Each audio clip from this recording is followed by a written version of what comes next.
Glória a Deus! Olha aí, gente amada, queridos e queridas, meus amados seguidores, aqui do YouTube, nós estamos mais uma sexta-feira para fazermos, o nosso momento da palavra, na nossa reflexão diária. E eu estou com um temazinho hoje aqui muito gostoso, bom da gente falar. Muito bom. Mas eu queria mais um pouquinho de paciência, principalmente você que está chegando agora, para dar tempo de você se inscrever no meu canal aí. Se inscreva no nosso canal, porque ele também é seu.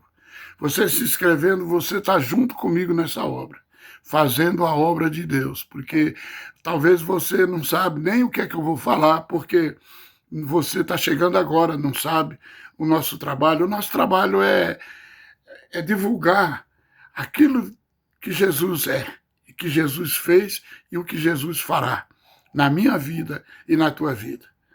Tá bom? E você sabe, você é uma pessoa que tem fé, eu sei que você tem. Se você não tem, você já tinha até saído daqui. Já ia dizer, é asneira, negócio de Bíblia, e já mudava, já passava para cima. Mas você tem fé, você vai escutar o que Deus tem para você. O que Deus tem para falar para você é para você, presta atenção. Eu queria que você fizesse o seguinte, se inscrevesse no meu canal para me ajudar, né? Toca no para todos, bate no sino, compartilha, comenta. Comentário é muito importante. E não esquece o teu likezinho lá, não esquece do teu joinha, tá? Porque é muito importante. Tudo é importante para o YouTube. E a obra da gente tem que se expandir. Isso não é pensando em ganhar dinheiro, não, porque isso aqui não dá dinheiro, não. Mas é pensando em divulgar a obra de Deus. Se fosse pornografia, qualquer coisa, era capaz de dar muito dinheiro, porque o povo se interessa por essas coisas. Mas você sabe, a obra de Deus é lenta, mas é verdadeira, né? Deus te abençoe. Olha, eu quero falar aqui sobre um episódio que aconteceu ali na vida de Paulo e Silas, quando eles estavam ali pregando, e eles foram presos por causa de uma cura de uma jovem adivinhadora. Isso aconteceu ali, né, quando Paulo estava no seu ministério e chegou neste lugar, e aconteceu essas coisas. Diz a palavra que Paulo, todos os dias, ele passava ali e aquela mulher ficava zoando ali e elogiando eles, até que a ficha caiu e Paulo viu que isso não era da parte de Deus.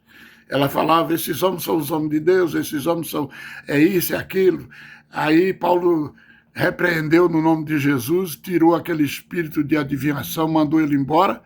A mulher ficou curada, mas isso trouxe muitos problemas para eles, e eles foram parar na cadeia, e não só presos, como foram açoitados, né? E aí levaram eles, entregaram lá no calabouço, foi entregado na mão do carcereiro, e o carcereiro levou eles para a prisão, calabouço, lá embaixo, que era assim, da Idade Média para trás, era tudo assim. Aquele escuro de meter dedo no olho, porque não enxergava. Era um breu. E eles foram levados para esse lugar. E lá dentro, acostumado com a escuridão, assim de presos. Eu creio que quando soltaram eles dois lá, eles não enxergavam nada, mas a coisa foi melhorando e eles foram se acostumando com a claridade natural daquele lugar, daquele ambiente, e deu para visualizar um e o outro ali, e ele viu que tinha muita gente. E ele e Silas começaram a cantar e a louvar a Deus, e a bendizer o nome do Senhor, e houve um milagre que veio ali, um anjo quebrou todas as correntes, todas as cadeias, não somente de Paulo e Silas, mas também de todos os presos. E olha que aqueles presos não era fogo que se cheirava, não. Paulo e Silas a gente sabia, foram presos por causa do evangelho, mas lá era homicida, era ladrão, que ia para esses lugares era só gente terrível, de classe terrível. O apóstolo Paulo, para nós era muito bom, para o povo de Deus, para aqueles que aceitavam Jesus, era muito bom. Mas para os inimigos ele era tido como o pior dos fascínoras, o pior dos bandidos, entendeu? Porque era assim que eles tratavam os cristãos. E ali, a partir do versículo 27, que essa história se encontra em Atos dos Apóstolos, no capítulo 16, a partir do versículo 27, o carcereiro se desesperou, porque ele abriu lá, quando ele olhou, né, que ele viu, não tinha ninguém. Ele não enxergou ninguém, não enxergava, era muito escuro. Mas ele viu as portas abertas. Ele viu a porta aberta, porque abriu tudo. Aí ele ficou louco. Pegou uma espada, queria se matar, e Paulo, lá no escuro, viu o que estava acontecendo com ele. Aí Paulo gritou para ele não fazer isso, né? Aí quando chega no versículo 29, aí eu vou ler, 29, vou ler a partir do 28. Mas Paulo bradou em alta voz, olha, Paulo quando viu que ele ia se matar, Paulo bradou, não te faças nenhum mal, que todos aqui estamos. Ele não tinha visto, ele viu as portas abertas. Então o carcereiro, tendo pedido uma luz, olha, para poder entrar, para poder clarear, pedindo uma luz, entrou precipitadamente e, trêmulo, prostrou-se diante de Paulo e Silas. Depois, trazendo-os para fora, disse, senhores, que devo fazer para que seja salvo? Responderam-lhe, crê no Senhor Jesus e serás salvo, tu e a tua casa. Amém? Glória a Deus. Eu li tudo isso, fiz esse pano de fundo tanto, né? Só para te dizer uma coisa. É muito simples de salvar, é ou não é? É muito simples. Esse carcereiro, ele era uma pessoa religiosa. Eu quero acreditar que esse homem já tinha feito de tudo na vida. E o sonho dele era se salvar. Porque a salvação, desde que o homem é homem, ele sonha na salvação. Porque ele sabe que ele perdeu essa salvação lá no Éden. Porque essa história não é contada só para nós. Essa história vem de boca a boca e depois passou para os livros e chegou até nós hoje por causa do Espírito Santo. Mas os mais antigos sabiam com exatidão todas as coisas que tinham acontecido.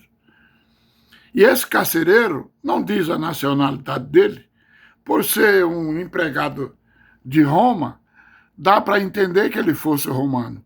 Mas, ainda que não fosse, um gentil com certeza ele era, porque ele estava numa cidade de gentios, né? Então, mas ele buscava algo melhor. Ele queria sua salvação. Eu vejo esse carcereiro aqui correndo de igreja em igreja, nos tempos de hoje fosse.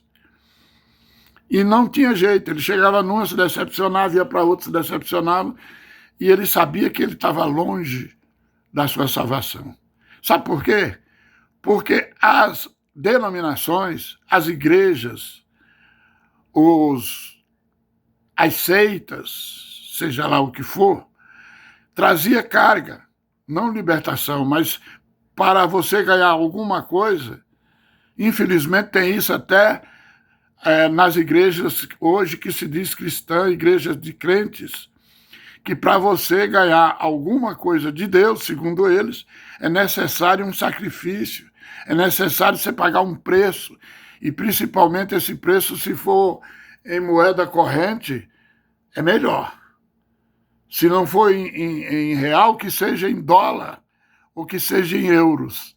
Eles querem a coisa grossa, eles querem a coisa boa, eles querem muito dinheiro, infelizmente. Porém, não é por aí. Quando recebe a proposta ali, que diz o que é que precisamos fazer para ser salvo, a única resposta é, crê no Senhor Jesus, ó. Você crê no Senhor Jesus? Se você crê no Senhor Jesus, você é salvo, você e sua família. Mas você está deixando de crer no Senhor Jesus para quem? Em tudo que é baboseira que as pessoas falam por aí? Meu amado, minha amada, creia no Senhor Jesus. É somente Ele que nos dá a salvação. Não vai ser o teu pastor, não vai ser o meu, nem vai ser eu que vou te salvar. Eu estou te dando o caminho das pérolas. A tua salvação está próxima. É só abrir a tua boca e confessar Jesus como o único e suficiente Salvador. Só porque é fácil, tu não faz. Se eu mandasse tu subir uma ladeira com 40 quilos de um lado e do outro, do ombro, num ombro e no outro, 80 quilos no total, tu ia fazer isso. Subia e descia. Se você tinha certeza que aquilo ia ser bom para você, e daí você fazia, e quando chegava aqui, nada tinha acontecido. A tua certeza era em vão, porque isso é uma fé contrária. Nós chamamos de fé contrária.